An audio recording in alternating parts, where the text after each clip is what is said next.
예, 그 친구는 좀 엄마 머리 위에서 있는 정유라이기 때문에 얄미울 정도로 치밀한 면도 있어요.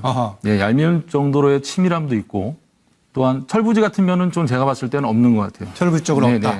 엄마 머리 위에서 있는 정유라이기 때문에 저 그 부분도 정유라를 어렸을 때 이제 키우면서 도와줬던 보모에게 들었거든요. 정유라는 최 회장 머리에 있다. 제가 독일에서 있으면서 엄마가 삼성하고의 그런 부분에서 지원해서 이제 삼성이 이제 지원을 했잖아요. 근데 본인이 엄마가 원하는 말도 안 타고 그다음에 엄마가 좀 이렇게 해줘라 저렇게 해줘라 단 한 번도 쿨하게 들어준 적이 없었거든요. 네. 네, 법정에서 상대 측 변호인들이 그런 얘기했죠. 민주당 또는 뭐 검찰 등과 한편 아니냐는 식의 질문이 나왔다면서요. 지금 안민석 의원 얘기가 나와서 그러는데. 네, 맞습니다. 나왔나요? 질문이? 예, 질문 나왔습니다. 뭐라고 답변했습니까? 정치하고 전혀 무관하다. 네. 정치적으로 연결시키지 말아라. 네. 네. 그런데 지금 그러면은 그런 일이 지금 뭐 진실을 밝히기 위해서 같이 가끔 이렇게 서로 뭐 정보를 주고받는 경우가 있다거나 그런 경우가 있었나요? 네, 맞습니다. 네. 그 청문회 때 박영선 의원님 만나서 네. 제가 이제 진실을 밝혀달라고 이제 자료를 드렸고, 네. 그다음에 이제 안민석 의원님하고는 네. 최순실의 은닉 재산에 대해서 네. 어디 어떤 방법 이런 부분들을 좀 얘기하느라고 만난 적은 있었습니다. 노승일 부장님, 네. 이게 뉴스 프로가 아니라 이 뉴스와이드 어른용 팟캐스트거든요. 이렇게 MSG를 좀 쳐서 좀 재미나게 해야 되는데 너무 진실을 얘기하시니까 분위기가 원래 진실을 얘기가 재밌어요. 그렇습니까? 그래서 좀 MSG 쳐주면서 이렇게 재미를 위해서 흥미를 위해서 나온 김에 질문 좀 더 하시고요. 누군들 뭐 이렇게 노래를 부르고 싶어 부르겠습니까? 흥미를 위해서 하는 건데 그런 고충을 좀 이해해 주시기 바랍니다. 네, 세영 소장관 나온 김에 추가 질문 더. 내가 하나 해볼까요? 하십시오. 지금 가장 최순실 씨나 이쪽에서 의심하는 것은 이 사안에 대해서 노승일, 고영태, 뭐 어떤 정의감이라든가 이런 것에서 국정농단에 대해서 폭로를 한 것도 있지만 결과적으로는 그 두 사람도 사심이 있었다는 거 아니겠습니까? 사심이. 또 고영태의 그 녹취록인가 보면 뭘 딱딱딱 만들어갖고 이렇게 해갖고 터트리면은 끝난다. 네. 뭐 이런 얘기까지 나온 거 보면은 정말 그 부분에 대해서는 정말 아무런 사심이 없었느냐. 네. 나는 지금도 의구심을 좀 갖고 있습니다. 제가 말씀을 드리자면은 고영태는 사심이 없었습니다. 만약에 고영태의 자리를 누가 차지했습니까? 차은택이 차지했잖아요. 네. 차은택은 많은 부를 축적을 한 걸로 저는 알고 있습니다. 그런데 고영태는 그 과정에 불을 축적했습니까? 네네 고영태가 차은택을 최순실에게 소개시켜주고 고영태의 자리에 차은택이 들어감으로써 차은택이 문화융성 단장인가 거기에 자리에 들어가고 창조경제 추진단장이었네. 네. 창조경제 추진단장 그다음에 외삼촌도 교육문화수석이 앉히고 그다음에 김종덕 스승도 이제 김종덕 장관도 앉히고 송성각 문화 콘텐츠 그쪽도 앉히고 그런 걸 보면은 고영태는 어떠한 사심은 없었어요. 그러니까 고영태와 최순실이 많이 다퉜던 이유가 뭐냐면은 최순실이 문제가 될 만한 것들을 가져와요. 이거 어떠냐? 그러면은 고영태는 이거는 분명히 나중에 문제가 있다. 이건 하면 안 된다. 너는 왜 내가 시키면 시키는 대로 하지? 너는 왜 안 하냐? 난 그러면 안 하겠다. 이런 식으로 해가지고 이제 많이 다퉜던 부분들이 있었거든요. 그러니까 그 부분들은 좀 오해를 좀 풀어주시면 감사하겠습니다. 저도 하나 궁금한 게 네. 항상 궁금했던 게 하나 있는데요. 두 가지가 있는데 하나만 할까요? 일단 들어보고요. 예. 그래서 지금 고영태 씨하고 이제 노승일 부장은 한때는 일종의 그 최순실 씨의 최측근으로 알려졌었는데 결국에는 이제 나중에는 폭로하고 이제 공익 제보를 잘한 또 이런 거에서 또 여러 가지 평가가 있습니다만은 양론의 평가가 있는데 결국에는 한때는 노승일 부장 같은 경우는 독일도 같이 따라가서 온갖 이제 힘겨운 이런 심부름까지 다 할 정도로 굉장히 가까운 어찌 보면 최순실 씨가 가장 믿었던 사람인데 그런데 막판에는 이제 어떻든 이거를 공개하고 폭로하고 이런 진실을 밝히는 그런 입장에 서게 됐습니다. 그런데 결정적으로 그럴 때는 사람에 대해서 실망하고 평소에도 뭐 문제가 있다고 생각했겠지만 실망하고 뭔가 이 돌아서게 만드는 결정적 계기가 있었을 텐데 그 최순실 씨가 어떻게 했길래 그런 결정적인 계기는 뭔가? 결정적인 계기는 없었습니다. 어제 재판 과정에서도 나왔는데 당신이 월급도 깎고 하니까 이걸 폭로한 거 아니냐 이렇게 이제 유영아 변호사 쪽에서 문제를 제기한 것 같은데 저는 아니라고 말씀드리고 싶은 건 뭐냐면은 처음에 2014년 2월 달에 최순실을 처음 만났을 때 제가 느꼈었던 거는 권력형 비리를 느꼈고. 아하. 네. 그 다음에 삼성이라는 부분을 제가 접했을 때는 그 정경유착이라는 부분을 느꼈고. 그래서 제가 저번에도 말씀드렸다시피 저는 한체대 총학생회장 출신입니다. 그래서 이 부분은 사회에 꼭 밝혀야 되기 때문에 제가 그 부분은 준비를 했습니다. 예. 그래서 2015년 9월 중순 아니 말일경에 네. 한국에서 있었던 데이비드 윈이 돌아와서 최순실 회장이 노 부장님을 한국으로 보내라고 그런다. 그때 이제 제가 갖고 있었던 자료들을 이제 다 스캔을 해서 제가 이제 갖고 들어오게 된 거죠. 네. 저도 궁금한 거 하나 있는데 네. 노승일 부장님이 정유라에 대한 에피소드가 많을 텐데 네. 최근에 정유라가 구속영장이 기각이 됐습니다. 네네. 그래서 구속영장 기각을 보시면 노승일 부장이 볼 때는 그게 합당한 사유인지 네. 어떻게 그 영장 기각을 바라본 소감하고 실제 영장 기각이 된 배경에는 정유라가 공항에 도착해서부터 일관되게 재판정에서 나는 잘 모른다, 엄마가 시켰다, 심지어는 개명도 자기가 하지 않았다 그러고 그리고 그랬죠. 독일에서 덴마크로 도피한 것도 엄마가 시켜서 자기 모른다는데 근데 실제 덴마크에서도 독일로 명품 거리에 쇼핑 하러 다니고 그랬지 않습니까? 네네. 그랬을 때 정유라는 정말로 구속할 사유가 없는 것인지 구속영장이 기각된 소감하고 정유라와 관련해 정유라가 정말 아무것도 모르고 엄마가 시킨 대로 한 사람인지 아니면 정유라도 최순실과 같이 이런 국정농단이라든가 재산 도피라든가 이런 데 일조를 했을 가능성 그런 에피소드 혹시 있는 사례가 있으면 좀 얘기해 주시면 고맙겠습니다. 일단 정유라 입국에 대해서는 이경재 변호사 쪽 동북아에서 많은 도움을 주지 않았을까라는 생각을 네. 했고요. 정유라가 입국해서 인터뷰했을 때의 내용들을 들어보면 법적으로 다 피해 나갈 수 있는 부분들이 상당히 많았던 것 같아요. 네. 엄마는 구속돼 있고 모든 죄를 엄마 쪽에다 몰고 나는 정말 모른다. 엄마가 사인하라서 했고 엄마가 만들어서 했기 때문에 나는 거기에 대해서 전혀 모른다라고 했거든요.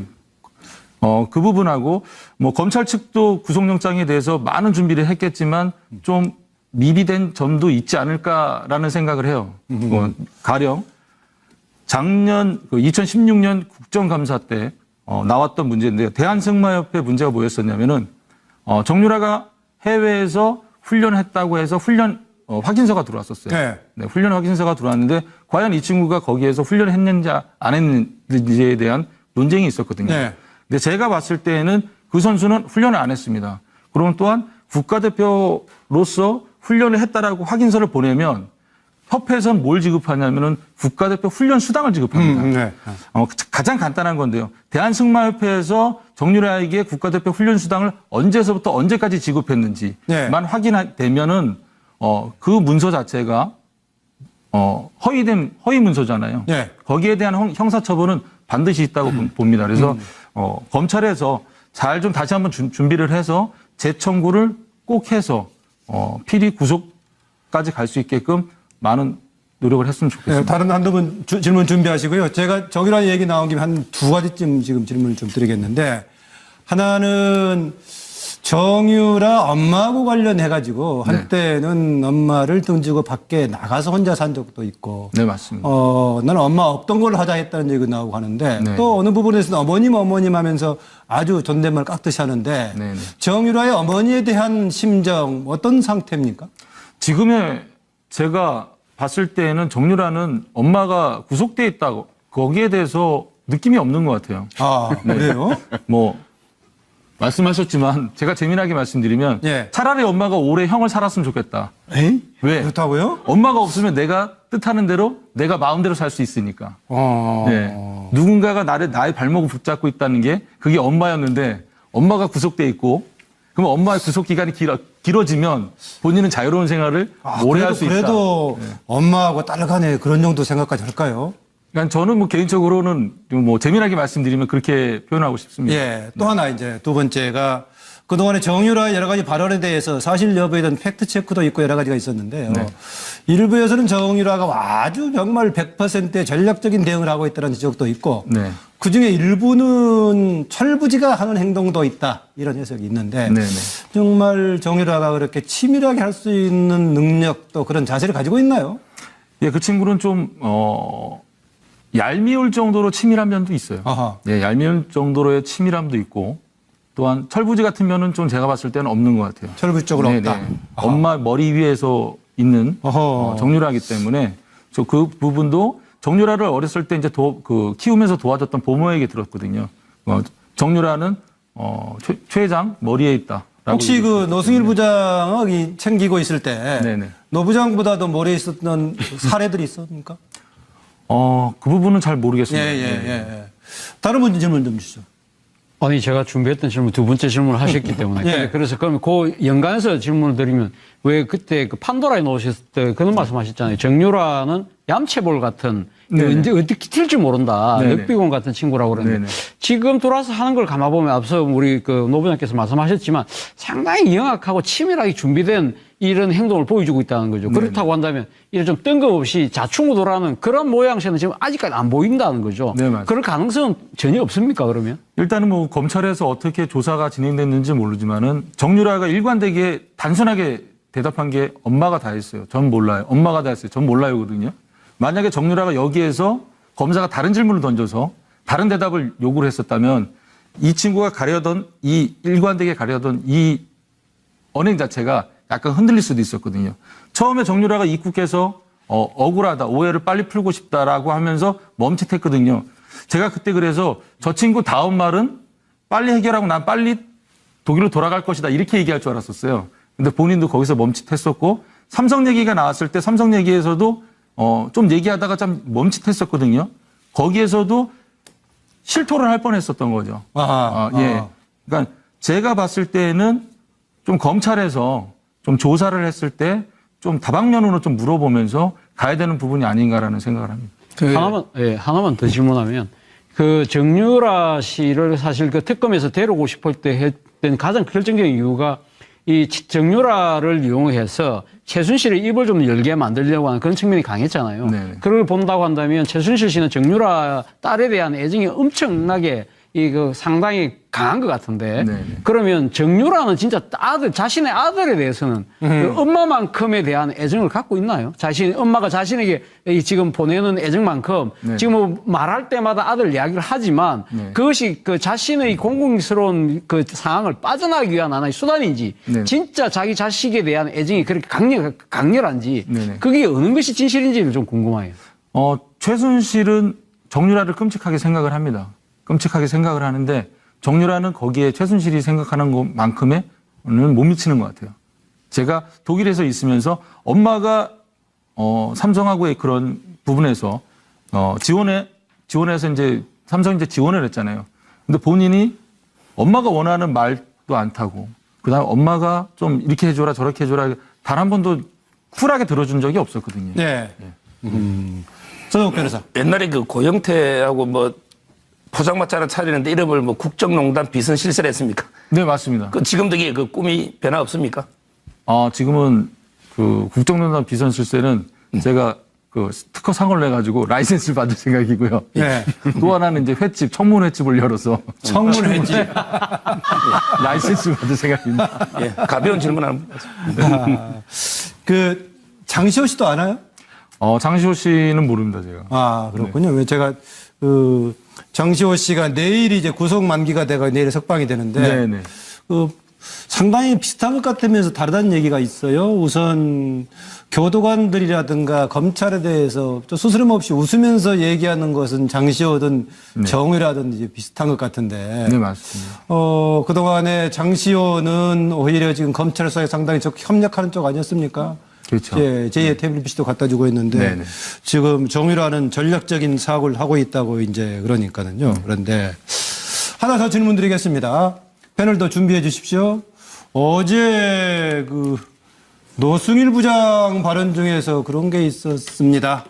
이경재 변호사가 이런저런 질문을 하는 것 보고 화를 내면서 최순실스럽다라고 했습니까? 최서원스럽다고 했습니까? 보도가 두 종류로 나 있던데. 네, 최순실스럽더라고요. 최순실스럽다. 네네. 그래서 개명 이름으로 최서원이라고 일부 네. 보도가 났군요. 네네. 뭐 답을 들어버리면 그러니까 혹시 패널 중에서 들은 생각 있는 분 먼저 들을까요? 없으면 없어요? 그러면 바로 먼저 그러면 자리하면 들으면서 좀 보기로 하죠. 예.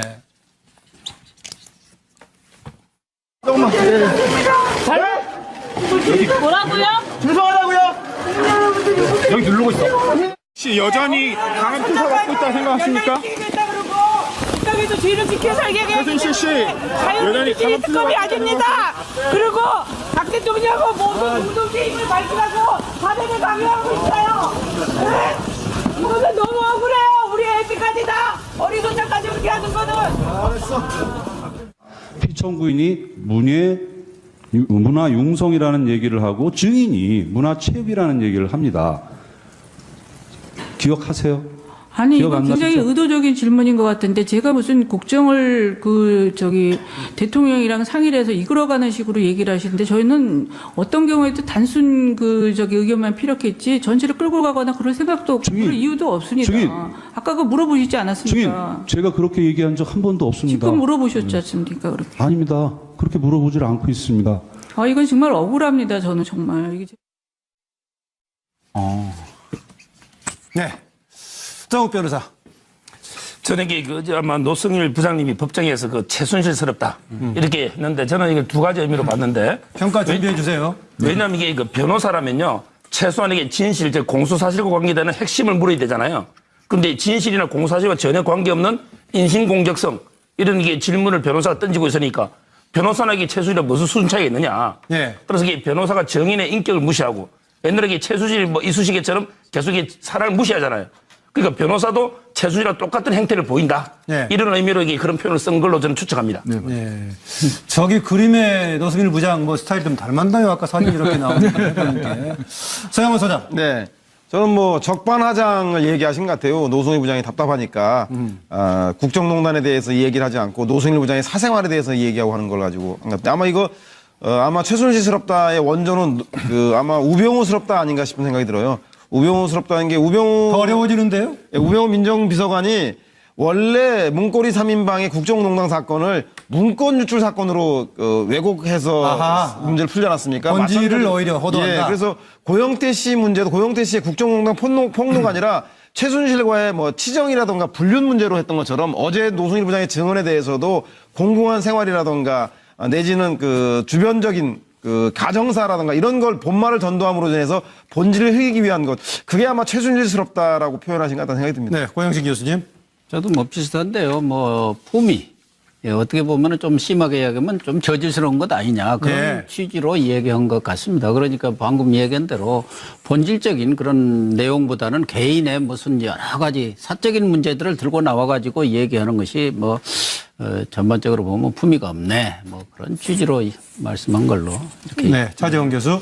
예, 경제학 용어에 커플링 효과라는 게 있습니다. 그것이 그러니까 뭐냐면 동조화 현상이라는 건데요. 네. 예를 들면 경제적으로 상당히 이 의존 관계가 큰 나라는 이 경제적으로 지배력이 강한 나라가 하는 대로 따라간다는 거죠. 네. 예를 들면 미국의 주가가 오르면 우리 같은 경우가 상당히 우리나라 주식시장 따라 올라가는 그러한 현상인 거죠. 예를 들면 지금 최순실 씨를 열심히 변호하다 보니까 이경재 변호사가 그걸 따라가는 거죠. 그 최순실이 돼버리는 거죠. 이제 쉽게 말하면 최순실 동조화 현상이 일어나는 거죠. 그러다 보니까 이 변호사로서의 이 변론을 하는 측면과 또 자신의 의뢰인에 대해서 자신과 지금 일치시키면서 너무 최순실답게 이야기하니까 이게 과연 변호를 하는 건지 아니면 그 너머까지 하는 건지 그 부분에 대해서 우리 노승일 부장께서 약간 좀 헷갈리면서 최순실 씨를 빙의해서 이야기하고 있네? 그런 뜻으로 이야기를 하신 거 아닌가 하는 생각이 듭니다. 네. 변호사가 의뢰인의 분위기라든가 의뢰인의 사정에 딱 맞춰가는 것은 당연해 보이기도 한데요. 김강덕 부장. 저 어저께 유영아 변호사하고 이경재 변호사가 이제 우리 노승일 부장을 소위 공격 비난을 하면서 두 가지 점을 거론한 거 아닙니까? 좀 사생활 거론하고 또 다른 정치적인 의도가 있는 거 아니냐. 이런 식으로 해서 굉장히 감정적으로 격발할 수 있는 이런 공격을 하니까 이거에 대해서 맞받아칠 수 있는 또 방패는 뭐냐 하면 최순실스럽다. 최순실 씨는 주로 이제 고영태 씨한테도 그런 식으로 하지 않았습니까? 네. 했기 때문에 바로 최순실스럽다. 그리고 또 최서원식으로 사람을 매도하면 안 된다라고 하는 식으로 바로 즉각 방어를 했는데 어떻든 굉장히 즉각적인 대응을 어떻든 상당히 잘하셨네요. 보니까. 네, 보니까 5분이 의견이 특별히 다른 건 아니네요. 약간 이제 초점은 달라 보이긴 했었는데 그래도 평가를 해야 할 것 같은데 이번은 어느 쪽으로? 이번에는 차재원 교수님께서 아까는 누구였었죠? 예, 빙의. 오늘 차 교수가 그런 것 같은데 설명을 조금 추가해 주시죠. 예, 최순실은 본인하고 일을 하다가 일을 안 하는 직원이 이제 이탈을 하지 않습니까? 네. 그러면은 팽을 시키면 그 직원을 거짓말로 매장을 시킵니다. 과거에 제가 돈을 훔쳐갔었어. 네. 꼭 돈이 문제가 돼요. 과거에 제가 돈을 훔쳐갔었고 내가 물건을 얻었는데 제가 뭘 훔쳐갔어. 이런 식으로 이제 남을 매장을 시키거든요. 네. 고영태 같은 경우도 마찬가지입니다. 고영태한테 최순실이 고영태한테 미르 전 사무총장이었던 이성환 총장하고 좀 만나게 해달라 그래서 고영태가 네. 만나게끔 해줬습니다. 근데 그 대화를 미르 전 사무총장이 녹음을 한 것 같아요. 네. 근데 녹음을 한지는 몰랐고 최순실은 저한테 다급하게 전화가 왔어요. 미르 전 사무총장하고 고영태하고 나한테 5억을 요구하더라. 네. 미친놈들이다. 이런 식으로 얘기를 했거든요. 그래서 제가 고영태한테 전화를 했어요. 혹시 이런 얘기를 그 최순실한테 얘기를 들리는데 네. 네가 한 얘기 오늘 만나서 한 얘기 맞냐 그랬더니 아니다. 둘이 동기 친구죠? 네네. 고영태랑. 네네. 평상시 반말하고 지내죠, 그러니까. 네네. 네.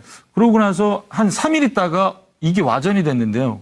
고영태, 노승일, 이성환이 짜고선 자기한테 5억을 요구를 하더라. 이렇게 된 거죠. 최순실은 항상 돈으로 이렇게 사람을 매장을 시켜요. 자, 보면은, 제가 최순실스럽다는 뭐였냐면요. 최순실은 분명히 그날 불출석했습니다. 근데 이경자 변호사가 저한테 막 질문을 던지는데, 예. 최순실이 와 있는 것 같은 거예요. 아하. 예, 그래서 제가 최순실스럽다. 그래서 차재현 교수님께서 말씀하신 빙의, 아바타가 여기 와 있구나라는 생각을 해서 제가 이런저런 얘기가 있었는데 여기 지금 판넬에도 나와 있는데 어제 상대 변호인들로부터 이런저런 질문이 있었죠? 그 질문 중에서 가장 어이없는 질문이 뭐가 기억이 납니까? 재판중 가장 어이없었던 변호인의 질문. 네, 이경재 변호사가 했던 사생활 얘기가 가장 어이없었습니다. 예. 그거 가지고 역공을 하니까 왜 사생활 가지고 문제를 호소시키려고 하냐라니까 추가 답변이 있었습니까? 제가 이제 재판장님께 말씀드렸고, 예. 재판장님이 이제 걸러서 이제 질문하라고 그랬고, 예. 다음에는, 정유라가 이렇게 증언을 했습니다. 정유라의 진술서에 의하면 노승일 부장이 2015년 10월 30일경 이사를 갈 때, 본인이 그들은 이사를 가고 본인이 남아야 되는 상황에서 노트북을 네. 훔치려고 했다. 그래서 정유라가 가서 아저씨, 이 노트북 아저씨 거 아닌데 왜 아저씨가 이걸 숨겨놓으세요? 라고 해서 저한테 질문을 던진 거예요. 예. 제가 그래서 정유라랑 어떠한 2015년 9월 25일 이후부터 정유라랑 어떠한 답변도 소통한 게 없었거든요. 예. 그런데 그걸 문제 삼는 거예요. 저에게 노트북을 달라고 했던 건 신주평이고 예. 정유라가 아니었습니다. 그리고 그 노트북은 제가 독일에 들어가기 전에 고영태가 저에게 일단 가서 쓰라고 해서 노트북을 전해준 거고 예. 그 노트북은 제가 반드시 고영태한테 다시 돌려줘야 되는 노트북이었던 거죠. 예. 그래서 제가 신주평한테 이건 아니다. 이거는 한국에서 갖고 온 거기 때문에 내가 한국 돌아가면 반드시 돌려줘야 된다 그랬더니 최 회장님하고 다시 통화하고 연락을 드릴게 했는데 제가 이제 고영태한테 전화를 했죠. 노트북을 어떻게 하냐 했더니 주고 와라. 그 부분 하나 하고요. 또 하나 부분은 되게 황당했던 질문이 하나가 있었어요. 예. 뭐였냐면은 코어 스포츠에서 사용하기 위해서 폭스바겐 골프와 투아렉을 샀는데 예. 노승일 부장이 원래 1,000만 원이면 2,000만 원을 불러서 돈을 횡령하지 않았냐. 예. 저한테 그렇게 질문을 던지는 거예요. 그래서 거기에서 그랬더니 이제 최순실 여러 가지 신뢰 이제 노승일 부장의 진술에 대한 신뢰감을 떨어뜨리려고 이쪽 저쪽으로 사적인 것을 왜곡시키려 찔렀군요. 네네. 근데 그 부분이 이제 제가 영수증하고 다 모든 게 다 갖고 있었거든요. 그래서 이제 제가 직접 재판하고 차원을 넘어서 큰 거 하나만 질문 드릴게요. 네. 검찰에 맨 처음 소환이 돼서 조사에 참고인으로 갔던가요? 했던 게. 네, 참고인으로 왔습니다. 네, 10월 25일입니다. 25일 근무력부터 갔어서 네. 최근에 박 전 대통령 탄핵까지 이렇게 되는 과정 또 구속되고 이런 과정이 있었는데 검찰 수사 아니면 여러 가지 진행되는 과정 속에서 이거 이렇게 되면 안 되는데 중요한 순간이다라고 판단했던 했던 부분이 어느 대목이 있었습니까? 일단 검찰 수사 갔을 때에는 저는 모든 걸 다 밝히려고 갔습니다. 이후에 진행되는 과정이라고요. 네. 그래서 모든 걸 사실대로 밝히려고 검찰에 갔고요. 네. 근데 그때 당시에 7층에서도 오라 그러고 10층에서도 오라 그랬었어요. 검사님 두 분이. 근데 들어가서 이제 그 검사님이 이제 정말 수사를 하실 건지 마실 건지를 한번 얘기를 해봐야 될 거 아니에요. 그래서 예, 예. 12시간 반 동안 이제 거짓말을 하고 그다음에 이제 진실을 말하면서 풀었던 거. 예. 스승도 교육문화수석이 안 치고 그다음에 김종덕 스승도 이제 김종덕 장관도 안 치고 송성각 그 문화 콘텐츠 그쪽도 안 치고 그런 걸 보면은 고영태는 어떠한 사심은 없었어요. 그러니까 고영태와 최순실이 많이 다퉜던 이유가 뭐냐면은 최순실이 문제가 될 만한 것들을 가져와요. 이거 어떠냐. 그러면은 고영태는 이거는 분명히 나중에 문제가 있다. 이건 하면 안 된다. 아, 너는 왜 내가 시키면 시키는 대로 하지? 너는 왜 안 하냐?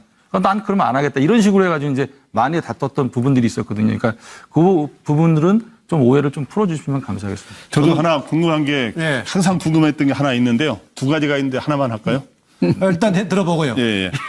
그래서 지금 고영태 씨하고 이제 노승일 부장은 한때는 일종의 그 최순실 씨의 최측근으로 알려졌었는데 결국에는 이제 나중에는 폭로하고 이제 공익 제보를 잘한 또 이런 거에서 또 여러 가지 평가가 있습니다만은 양론의 평가가 있는데 결국에는 한때는 노승일 부장 같은 경우는 독일도 같이 따라가서 온갖 이제 힘겨운 이런 심부름까지 다 할 정도로 굉장히 가까운 어쩌면 최순실 씨가 가장 믿었던 사람인데 그런데 막판에는 이제 어떻든 이거를 공개하고 폭로하고 이런 진실을 밝히는 그런 입장에 서게 됐습니다. 그런데 결정적으로 그럴 때는 사람에 대해서 실망하고 평소에도 뭐 문제가 있다고 생각했겠지만 실망하고 뭔가 이 돌아서게 만드는 결정적 계기가 있었을 텐데 그 최순실 씨가 어떻게 했길래 그런 결정적인 계기는 뭔가? 결정적인 계기는 없었습니다. 그러니까 어제 재판 과정에서도 나왔는데 당신이 월급도 깎고 하니까 이걸 폭로한 거 아니냐 이렇게 이제 유영아 변호사 측에서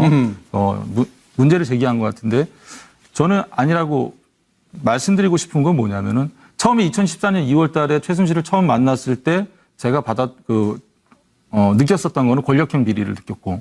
네. 그 다음에 삼성이라는 부분을 제가 접했을 때는 그 정경유착이라는 부분을 나왔습니다. 뭐라고 답변했습니까?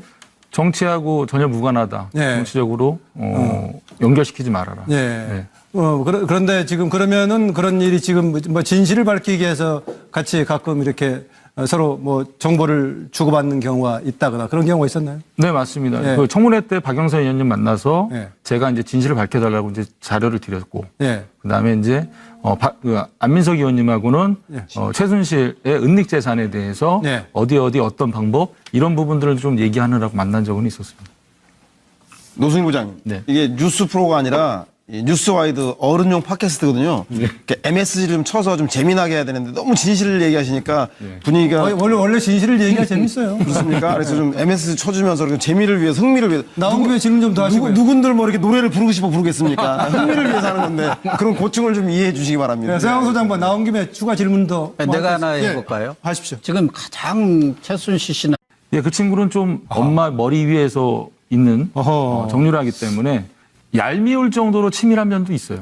예, 얄미울 정도로의 치밀함도 있고 또한 철부지 같은 면은 좀 제가 봤을 때는 없는 것 같아요. 철부지 쪽으로 없다.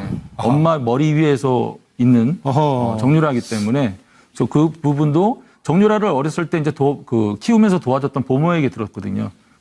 정유라는 최 회장 머리에 있다. 제가 독일에서 있으면서 엄마가 삼성하고의 그런 부분에서 지원해서 이제 삼성이 이제 지원을 했잖아요. 근데 본인이 엄마가 원하는 말도 안 타고 그다음에 엄마가 좀 이렇게 해줘라 저렇게 해줘라 단 한 번도 쿨하게 들어준 적이 없었거든요. 네. 네, 법정에서 상대 측 변호인들이 그런 얘기했죠. 민주당 또는 뭐 검찰 등과 한편 아니냐는 식의 질문이 나왔다면서요. 지금 안민석 의원 얘기가 나와서 그러는데. 네, 맞습니다. 나왔나요? 질문이? 예, 질문. 이쪽에서 의심하는 것은 이 사안에 대해서 노승일, 고영태, 뭐 어떤 정의감이라든가 이런 것에서 국정농단에 대해서 폭로를 한 것도 있지만 결과적으로는 그 두 사람도 사심이 있었다는 거 아니겠습니까? 사심이. 또 고영태의 그 녹취록인가 보면 뭘 딱딱딱 만들어갖고 이렇게 해갖고 터트리면은 끝난다. 네. 뭐 이런 얘기까지 나온 거 보면은 정말 그 부분에 대해서는 정말 아무런 사심이 없었느냐. 네. 나는 지금도 의구심을 좀 갖고 있습니다. 제가 말씀을 드리자면은 고영태는 사심이 없었습니다. 만약에 고영태의 자리를 누가 차지했습니까? 차은택이 차지했잖아요. 네. 차은택은 많은 부를 축적을 한 걸로 저는 알고 있습니다. 그런데 고영태는 그 과정에 불을 축적했습니까? 네네. 고영태가 차은택을 최순실에게 소개시켜주고 고영태 자리에 차은택이 들어감으로써 차은택이 문화융성 단장인가 거기에 자리에 들어가고 창조경제 추진단장이겠네. 창조경제 추진단장. 그다음에 삼촌 외삼촌